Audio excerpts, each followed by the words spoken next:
आपल्या श्री गुरुदत्त चॅनलमध्ये मी आपल्या सर्वांचे सहर्ष स्वागत करीत आहे. आज मी तुम्हाला माझा दत्तदर्शनाचा एक अनुभव शेअर करू इच्छिते. मला माझी साधना सुरू करायची होती. त्यावेळी मी माझ्या मिस्टरांना म्हटले की मला उद्या सकाळी 4:30 वाजता तुम्ही उठवा. पण माझे मिस्टर म्हटले मी तुला उठवणार नाही, तू तुझ्या गुरूंनाच का नाही विनंती करत, तुम्हीच उठवा म्हणून. मग मिस्टरांनी असे म्हटल्यावर मी माझे गुरु परमपूज्य श्री अण्णा यांना विनंती केली की अण्णा, मला उद्यापासून साधना सुरू करायची आहे, तर तुम्ही मला उद्या सकाळी 4:30ला उठवा. आणि काय अद्भुत चमत्कार, स्वप्नात पहाटे अण्णा आले होते आणि मला ते एकदम जोरात ओरडले आणि ते जसे ओरडले तसे मी डचकन उठले आणि पहाटेचे 4:30 वाजले होते. हा माझ्यासाठी एक अद्भुत अनुभव होता. मी साधना केली. रोज मी गुरुमंत्राचा जप करायचे. रोज मी डोक्यावरून पाणी घेऊन ओल्या केसांनी साधना करायचे. पहाटे 3:30 वाजल्यापासून 6:30 वाजेपर्यंत जप, पारायण, त्राटक अशा प्रकारे माझी साधना ही चालू होती.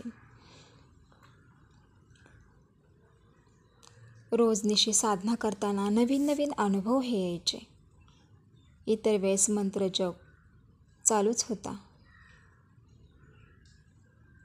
3:30 ते 6:30 साधना केल्यानंतर घरातील सर्व स्वयंपाक वगैरे उरकून आणि बाळाला झोपवून परत मी 10 वाजता साधना करायला बसायचे. 10 ते 12 ही माझी साधनेची वेळ असायची.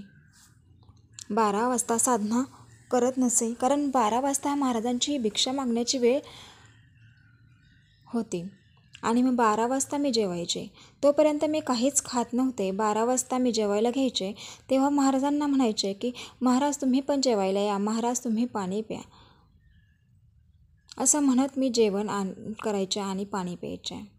असं करता करता 2-2.5 महिने झाले आणि 2.5 महिने मी कठोर व्रत पालन केले. 2.5 महिने रोज मी ओल्या केसांनी आणि ओल्या अंगाने साधना करायचे. ओल्या अंगाने साधना करणे म्हणजे सोवळ्यात साधना करणे. असे करत असतानाच मला श्री नृसिंह सरस्वती महाराजांचे दर्शन झाले. खरंच अद्भुत होता जो क्षण. जिथे 1 सेकंदासाठी दर्शन होत नाही, तिथे मला श्री नृसिंह सरस्वती स्वामींनी बराच वेळ दर्शन दिले. ज्यावेळी दर्शन दिले त्यावेळी मला विश्वास बसत नव्हता की स्वामी माझ्या समोर आहेत. मी डोळे उघडले, इकडे तिकडे पाहिले, कोणीच दिसत नव्हते आणि परत डोळे बंद केले तेव्हा स्वामी अगदी माझ्या समोर होते. खरंच नृसिंह सरस्वती स्वामींची लीला किती अद्भुत आहे. मला खूप परमानंद झाला.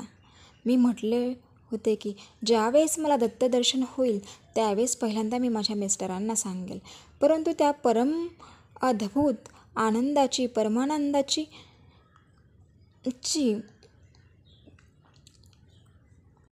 वेळ इतकी छान होती की मला त्या परमानंदाशिवाय दुसरे काहीच आठवत नव्हते.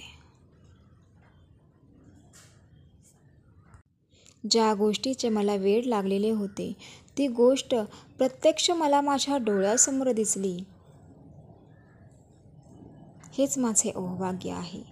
श्री गुरुदेव दत्त. अवधूत चिंतन श्री गुरुदेव दत्त नवनाथ महाराज की जय.